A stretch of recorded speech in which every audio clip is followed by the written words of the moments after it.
వీలైనంత త్వరగా పనులు పూర్తి చేస్తాం. కాళేశ్వరం రిపేర్లు పరిశీలించిన మంత్రి ఉత్తమ్.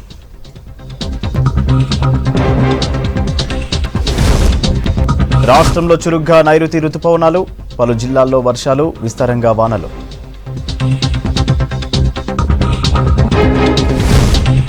ఎమ్మెల్సీ లెక్కింపులో గెలుపు దిశగా మల్లన్న. ఎలిమినేషన్ కంటిన్యూ, ఇవాళ రిజల్ట్.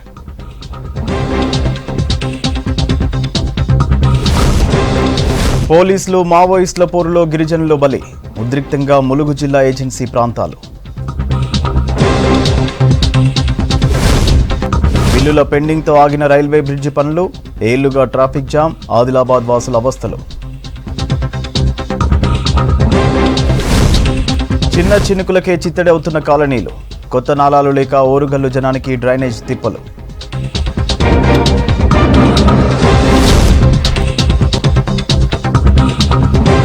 రాష్ట్రంలో వచ్చే 4 రోజుల పాటు మోస్తరు నుంచి భారీ వర్షాలు కురిసే అవకాశం ఉందన్నారు వాతావరణ శాఖ అధికారులు.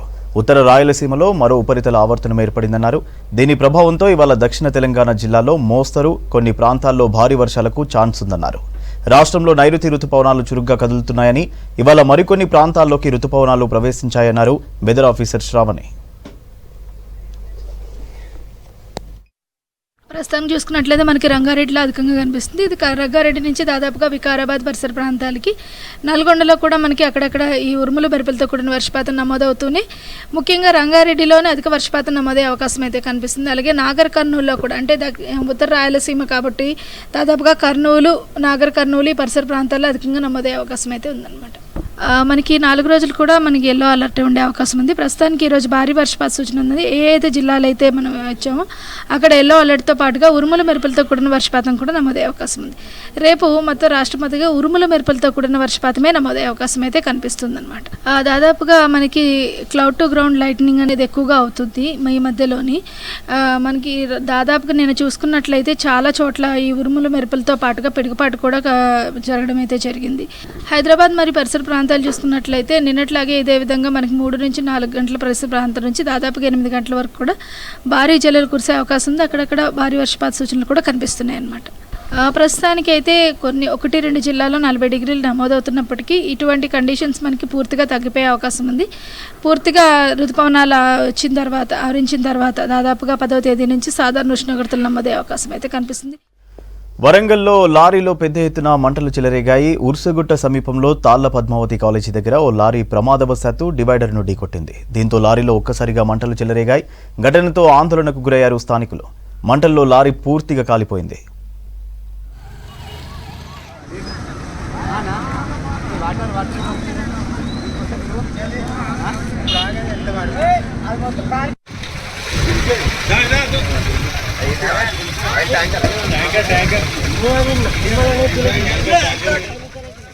వరంగల్లో లారీలో పెద్ద ఎత్తున మంటలు చెలరేగాయి. ఉర్సుగుట్ట సమీపంలో తాళ్ల పద్మావతి కాలేజీ దగ్గర ఓ లారీ ప్రమాదవశాత్తు డివైడర్ను ఢీకొట్టింది. దీంతో లారీలో ఒక్కసారిగా మంటలు చెలరేగాయి. ఘటనతో ఆందోళనకు గురయ్యారు స్థానికులు. మంటల్లో లారీ పూర్తిగా కాలిపోయింది.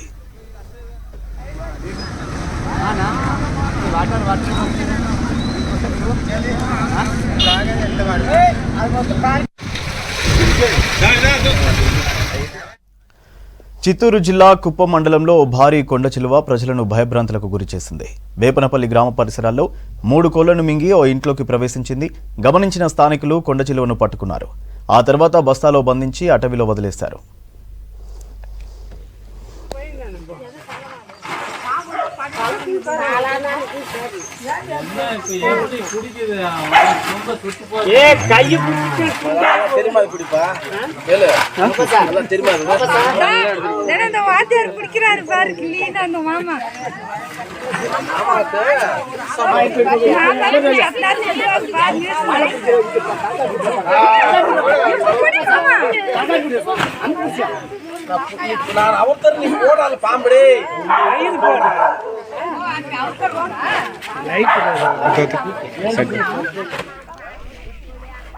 చిత్తూరు జిల్లా కుప్పం మండలంలో భారీ కొండ చిలువ ప్రజలను భయభ్రాంతులకు గురిచేసింది. వేపనపల్లి గ్రామ పరిసరాల్లో 3 కోళ్లను మింగి ఓ ఇంట్లోకి ప్రవేశించింది. గమనించిన స్థానికులు కొండ చిలువను పట్టుకున్నారు. ఆ తర్వాత బస్తాలో బంధించి అడవిలో వదిలేశారు.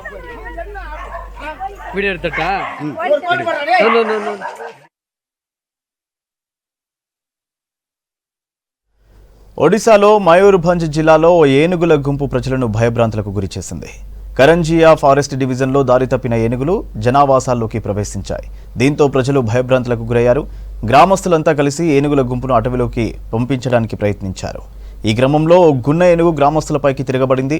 సమాచారం తెలుసుకున్న ఫారెస్ట్ సిబ్బంది ఘటనా స్థలానికి చేరుకుని ఏనుగులను అడవిలోకి వెళ్లగొట్టారు.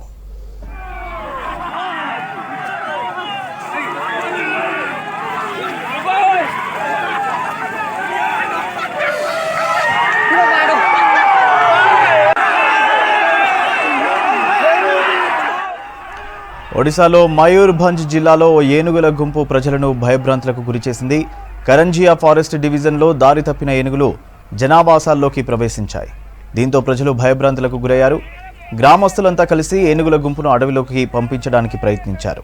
ఈ క్రమంలో ఓ గున్న ఏనుగు గ్రామస్తులపైకి తిరగబడింది. సమాచారం తెలుసుకున్న ఫారెస్ట్ సిబ్బంది ఘటనా స్థలానికి చేరుకుని ఏనుగులను అడవిలోకి వెళ్లగొట్టారు.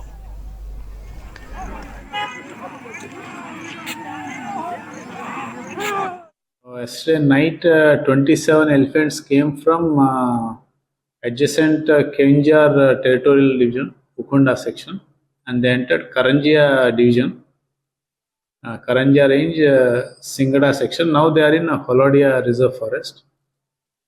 The elephants have passed through some agricultural fields near habitations, and now they are entered into Reserve Forest. Right now there is no damage. There is also no crop in the field, and from forest department side, protection squads as well as anti-depredator squads are present in the field.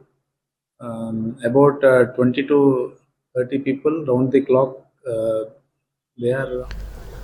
Hyderabad Himayat Nagar Liberty చౌరస్తాలో పాము కలకలం సృష్టించింది. Liberty చౌరస్తాలోని వేప చెట్టుపై పాము కనిపించింది. అక్కడి నుంచి వెళ్లే వారంతా చెట్టుపై పామును చూసి అక్కడే ఆగిపోయారు. జనాన్ని చూసిన పాము భయంతో చెట్టుపై నుంచి కేబుల్స్ ను చుట్టుకుంది. వాహనదారులు అక్కడే నిలిచి పామును వీడియో తీసేందుకు ఎగబడ్డారు. పామును చూస్తూ జనం రోడ్డుపై ఎక్కడికక్కడ ఆగిపోవడంతో ట్రాఫిక్ నిలిచిపోయింది.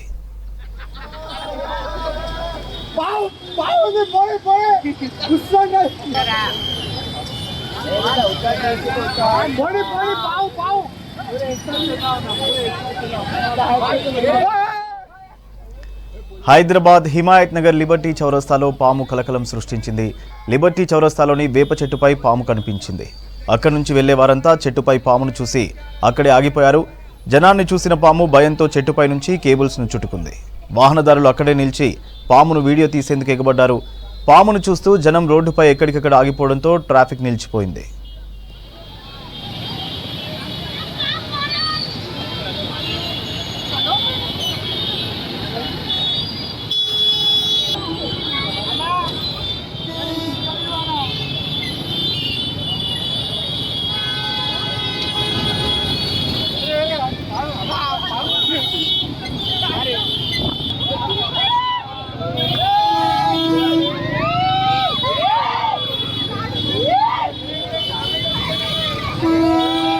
ఎమ్మెల్సీ ఎన్నిక కౌంటింగ్ చివరి దశకు చేరుకుంది. మూడో రోజు ఓట్ల లెక్కింపు కొనసాగుతోంది. ప్రస్తుతం ఎలిమినేట్ ప్రక్రియ నడుస్తోంది. ఇండిపెండెంట్ అభ్యర్థి అశోక్ కుమార్ ఎలిమినేషన్ రౌండ్ ముగిసింది. మల్లన్న, రాకేష్ రెడ్డికి సమానంగా ఓటు షేర్ చేశారు. సెకండ్ ప్రియారిటీ ఓట్లలో బీజేపీ అభ్యర్థిని ఎలిమినేట్ చేశారు సిబ్బంది. ఇప్పటి వరకు 42 మంది అభ్యర్థులు ఎలిమినేషన్ అయ్యారు.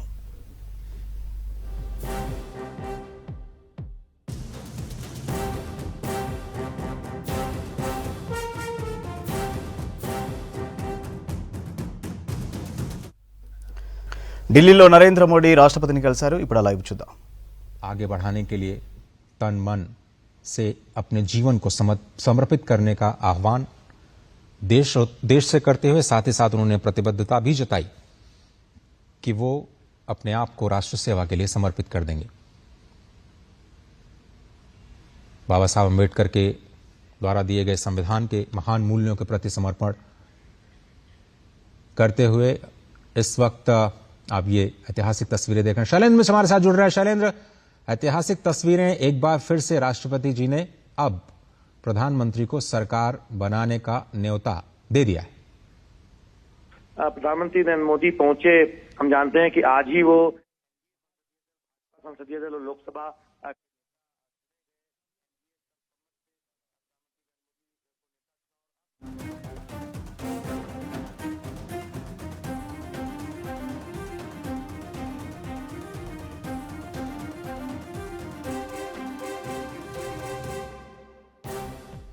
ఎన్డీఏ భాగస్వామ్య పార్టీల నేతలు రాష్ట్రపతి ద్రౌపది ముర్మును కలిశారు.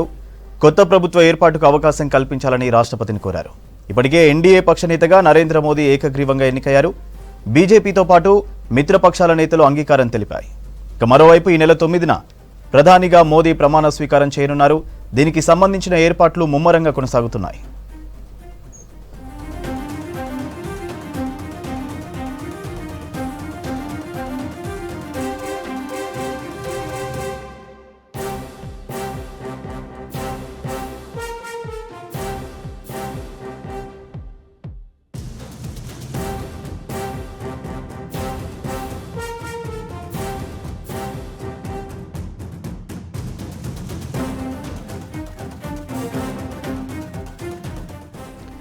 ఎన్డీఏ భాగస్వామ్య పార్టీల నేతలు రాష్ట్రపతి ద్రౌపది ముర్మును కలిశారు. కొత్త ప్రభుత్వ ఏర్పాటుకు అవకాశం కల్పించాలని రాష్ట్రపతిని కోరారు. ఇప్పటికే ఎన్డీఏ పక్ష నేతగా నరేంద్ర మోదీ ఏకగ్రీవంగా ఎన్నికయ్యారు. బీజేపీతో పాటు మిత్రపక్షాల నేతలు అంగీకారం తెలిపాయి. మరోవైపు ఈ నెల 9న ప్రధానిగా మోదీ ప్రమాణ స్వీకారం చేయనున్నారు. దీనికి సంబంధించిన ఏర్పాట్లు ముమ్మరంగా కొనసాగుతున్నాయి. డీటెయిల్స్ మదార్ అందిస్తారు. మదార్, రాష్ట్రపతితో మోదీ భేటీకి సంబంధించిన డీటెయిల్స్ ఏంటి?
ఎన్డీఏ భాగస్వామ్య పార్టీల నేతలు రాష్ట్రపతి ద్రౌపది ముర్మును కలిశారు. కొత్త ప్రభుత్వ ఏర్పాటుకు అవకాశం కల్పించాలని రాష్ట్రపతిని కోరారు. ఇప్పటికే ఎన్డీఏ పక్ష నేతగా నరేంద్ర మోదీ ఏకగ్రీవంగా ఎన్నికయ్యారు. బీజేపీతో పాటు మిత్రపక్షాల నేతలు అంగీకారం తెలిపారు. మరోవైపు ఈ నెల 9న ప్రధానిగా మోదీ ప్రమాణ స్వీకారం చేయనున్నారు. దీనికి సంబంధించిన ఏర్పాట్లు ముమ్మరంగా కొనసాగుతున్నాయి.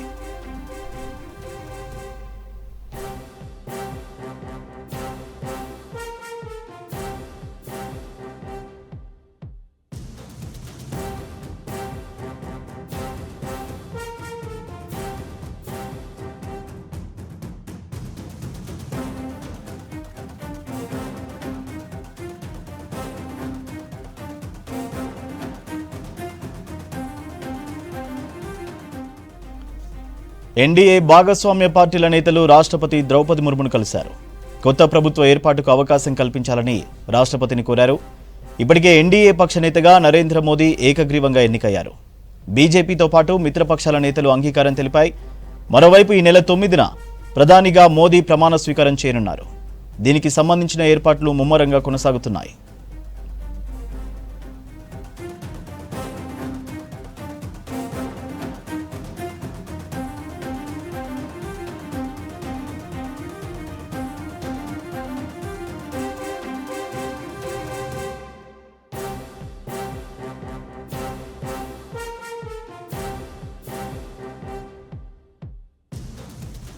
ఎన్డీఏ భాగస్వామ్య పార్టీల నేతలు రాష్ట్రపతి ద్రౌపది ముర్మును కలిశారు. కొత్త ప్రభుత్వ ఏర్పాటుకు అవకాశం కల్పించాలని రాష్ట్రపతిని కోరారు. ఇప్పటికే ఎన్డీఏ పక్ష నేతగా నరేంద్ర మోదీ ఏకగ్రీవంగా ఎన్నికయ్యారు. బీజేపీతో పాటు మిత్రపక్షాల నేతలు అంగీకారం తెలిపాయి. మరోవైపు ఈ నెల 9న ప్రధానిగా మోదీ ప్రమాణ స్వీకారం చేయనున్నారు. దీనికి సంబంధించిన ఏర్పాట్లు ముమ్మరంగా కొనసాగుతున్నాయి.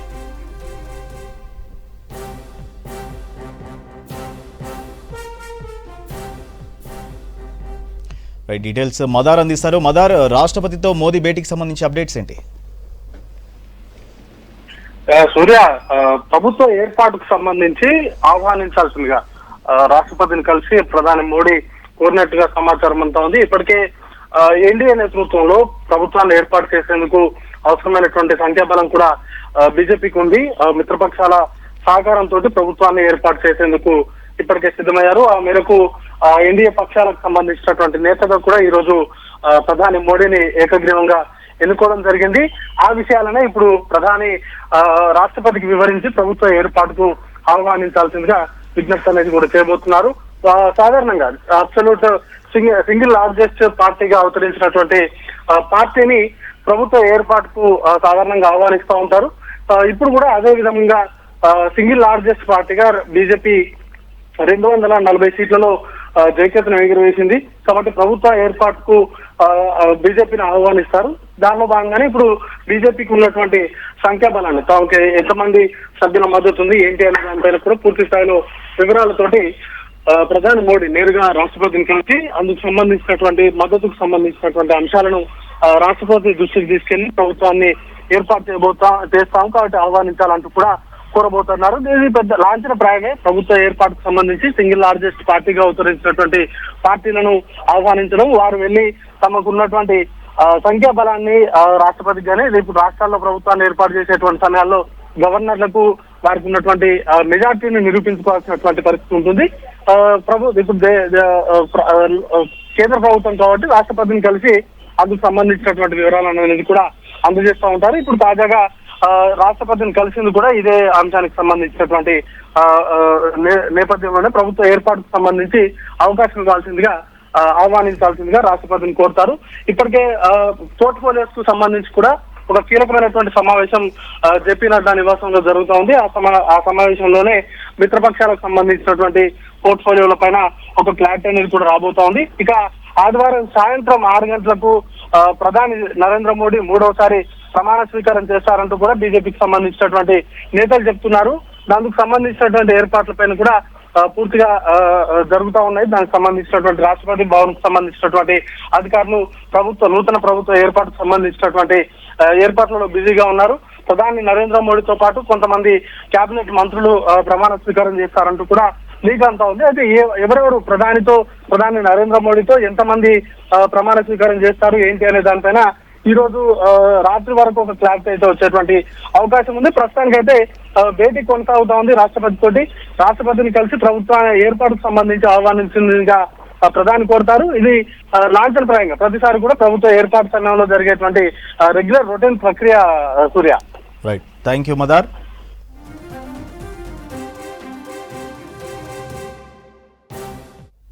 ఢిల్లీలో మోదీ మాట్లాడుతున్నారు, లైవ్ చూద్దాం. नई युवा ऊर्जा और कुछ कर गुजरने के इरादे वाली ये लोकसभा है और आजादी का अमृत महोत्सव के बाद का ये पहला चुनाव है और एक प्रकार से वो 25 वर्ष हैं जो हमारे अमृतकाल के 25 वर्ष है और जो 2047 देश जब आजादी की शताब्दी मनाता होगा, एक प्रकार से उन सपनों को साकार करने का एक बहुत महत्वपूर्ण पड़ाव ये 18वीं लोकसभा है। साथियों, एनडीए सरकार को तीसरी बार देश की सेवा करने का देशवासियों ने आदेश दिया है, अवसर दिया है। मैं देशवासियों का फिर से एक बार ये अवसर देने के लिए हृदय से आभार व्यक्त करता हूं और मैं देशवासियों को विश्वास देता हूं कि पिछले 2 टर्म में जिस गति से देश आगे बढ़ा है, समाज के हर क्षेत्र में परिवर्तन साफ साफ नजर आ रहा है। 25 करोड़ लोगों का गरीबी से बाहर आना, ये अपने आप में हर भारतीय के लिए बड़ा गर्व का विषय है। और मैं देशवासियों को विश्वास दिलाता हूं कि 18वीं लोकसभा में भी हमारे 5 साल के कार्यकाल में भी हम उसी गति के साथ उतने ही समर्पण भाव से देश की आशा आकांक्षाओं को पूर्ण करने में कोई कमी नहीं रखेंगे। आज सुबह एनडीए की मीटिंग हुई थी। एनडीए के सभी साथियों ने मुझे फिर से एक बार इस दायित्व के लिए पसंद किया है और सभी एनडीए के साथियों ने राष्ट्रपति जी को इसकी जानकारी दी और राष्ट्रपति जी ने मुझे अभी बुलाया था और मुझे प्रधानमंत्री डेजिग्नेटेड के रूप में काम करने एक नियुक्ति दी है और मुझे शपथ समारोह के लिए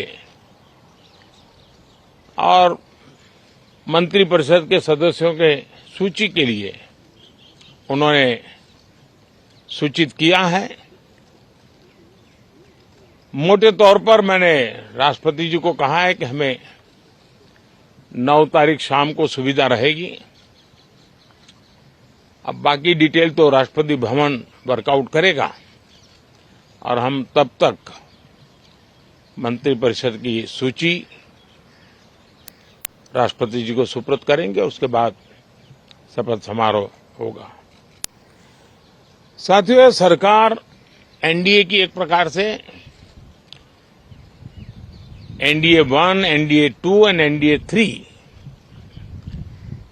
ये एक निरंतरता है और हमारे संकल्पों को लेकर के, सुशासन के प्रति हमारी प्रतिबद्धता को लेकर के और देश के सामान्य जन के सपनों को पूरा करने के प्रयास के रूप में इस निरंतरता को हम और अधिक ऊर्जा के साथ और अधिक व्यापक विजन के साथ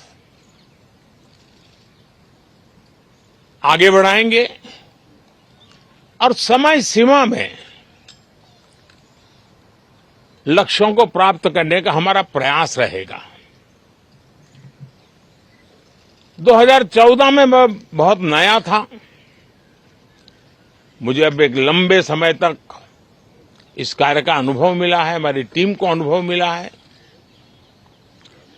और इसलिए हमारे लिए अब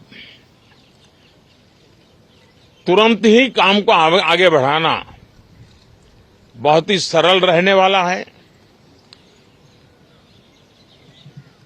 और इस अनुभव का लाभ भी देश की सेवा करने में मिलने वाला है। इन 10 साल के कार्यकाल के दरमियान भारत की वैश्विक जो छवि बनी है, दुनिया के लिए एक विश्व बंधु के रूप में भारत उभरा है, इसका मैक्सिमम एडवांटेज अब शुरू हो रहा है और मुझे पक्का विश्वास है ये 5 वर्ष वैश्विक परिवेश में भी भारत के लिए बहुत उपयोगी होने वाले हैं। दुनिया अनेक संकटों से गुजर रही है, अनेक तनावों से गुजर रही है, अनेक आपदाओं से गुजर रही है। ऐसी विकट परिस्थिति दुनिया ने बहुत लंबे अरसे के बाद देखी है। हर देश इन सारी समस्याओं के बीच अपने आप को बचाए रखना, बढ़ाते रहना, चुनौतियों का डगर डगर पे सामना कर रहा है। हम भारत वाले लोग, हम भारतवासी खुद नसीब हैं कि इतने बड़े संकटों के बावजूद भी हम आज विश्व की सबसे तेज गति से बढ़ने वाली इकोनॉमी के रूप में जाने गए हैं। ग्रोथ के विषय में भी दुनिया में हमारी वाहवाही हो रही है। अब एक स्टेबल गवर्नमेंट मिलने के कारण और परिचित व्यवस्था और नेतृत्व मिलने के कारण दुनिया का भारत के प्रति रुझान, भारत के प्रति उनका आना बहुत तेज गति से होने वाला है। और मुझे विश्वास है कि देश के सभी राज्यों को इसका लाभ मिलेगा। देश की युवा पीढ़ी को सबसे ज्यादा लाभ मिलेगा। विकास के नए ऊंचाइयों को छूने में एक वैश्विक भागीदारी का वातावरण आने वाले 5 साल में बनने वाला है। तो इसी संकल्पों और आदर्शों के साथ हम आगे बढ़ेंगे। मैं राष्ट्रपति जी का हृदय से आभार व्यक्त करता हूं कि एक बहुत बड़े महत्वपूर्ण दायित्व के लिए उन्होंने मुझे निमंत्रित किया है। आप सबका भी दोस्तों बहुत बहुत धन्यवाद। Thank you.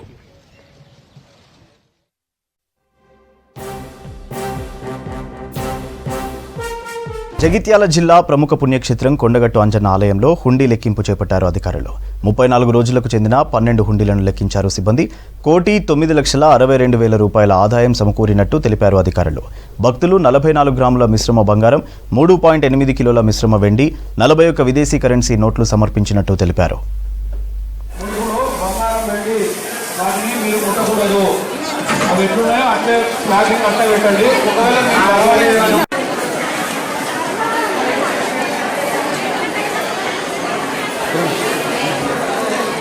కాంగ్రెస్ పార్టీతో కాకా కుటుంబానికి ఎంతో అనుబంధం ఉందన్నారు వివేక్ సైనిక్ ఫౌండేషన్ రాష్ట్ర అధ్యక్షులు కాలకోటి సత్యనారాయణ. హైదరాబాద్ హైదర్గూడ ఎన్ఎస్ఎస్లో సైనిక్ ఫౌండేషన్ సమావేశం నిర్వహించారు. పార్లమెంట్లో తెలంగాణ బిల్లు ఆమోదం పొందడంలో వివేక్ వెంకటస్వామి కీలక పాత్ర పోషించారని చెప్పారు. అంబేద్కర్ విద్యా సంస్థలు నెలకొల్పి పేద విద్యార్థులకు నాణ్యమైన విద్యను అందిస్తున్నారని గుర్తు చేశారు. విశాఖ ఫౌండేషన్తో ఎన్నో సామాజిక కార్యక్రమాలు చేస్తున్నారని చెప్పారు. త్వరలో జరగనున్న మంత్రివర్గ విస్తరణలో వివేక్ వెంకటస్వామికి అవకాశం కల్పించాలని సీఎం రేవంత్ రెడ్డికి విజ్ఞప్తి చేశారు వివేక్ సైనిక్ ఫౌండేషన్ సభ్యులు. వివేక్ వెంకటస్వామి గారు దీనికి ముందు మెంబర్ ఆఫ్ పార్లమెంట్గా వర్క్ చేశారు, అడ్వైజర్ టు ది గవర్నమెంట్గా వర్క్ చేశారు. ఈసారి చిన్నూరు నుంచి ఎమ్మెల్యేగా ఎలెక్ట్ అయ్యారు. అయితే ఇప్పుడు ఏముందంటే వివేక్ వెంకటస్వామి గారికి ఈసారి ఎక్స్పెన్షన్లో మినిస్ట్రీ పదవి ఇవ్వాలి. పెద్దపల్లి నియోజకవర్గం నుండి శ్రీ గడ్డం కృష్ణ గారు గెలవడం చాలా సంతోషంగా ఉంది. అదేవిధంగా ఇక్కడ శ్రీ గడ్డం వివేక వారికి మినిస్టర్గా ఇస్తే బాగుంటుంది, రాష్ట్రం అభివృద్ధి చెందుతున్న ఉద్దేశం ఉంటుందని కోరుకుంటున్నాను. కృష్ణ గారు తెలిసినందుకు మాకు ఎంతో సంతోషంగా ఉంది. ఎస్సీల కొరకు చాలా వాళ్ళు కష్టపడ్డారు, హెల్ప్ చేసారు. ఇప్పటివరకు ఎస్సీల కోసానికి, ఉద్యోగాల కోసానికి వాళ్ళు ఎన్నో కార్యక్రమాలు చేసారు. గడ్డం వంశీకృష్ణ గారికి ఎంతో కృషితో వారు కూడా ఈ పెద్దపల్లి నియోజకవర్గంలో విజయం సాధించినందుకు వారికి ప్రత్యేకంగా కృతజ్ఞతలు తెలుపుతూ వివేకన్న గారికి మంత్రి పదవి ఇవ్వాలని మన రేవంత్ రెడ్డి గారు ముఖ్యమంత్రి వర్యులకు మా ఫౌండేషన్ తరఫున డిమాండ్ చేస్తున్నాము. వివేక్ ఫౌండేషన్ తరఫున పెద్దపల్లి నియోజకవర్గం మొత్తంలో మంచినీళ్ళ సదుపాయాలు, బోరింగ్లు, చిన్నపిల్లల గవర్నమెంట్ స్కూల్లో బెంచ్లు, చైర్లు కేటాయించి వాళ్ళ మంచినీటి అవసరాలను కూడా ఇస్తే మినరల్ వాటర్ కూడా ఇప్పించడం జరిగింది.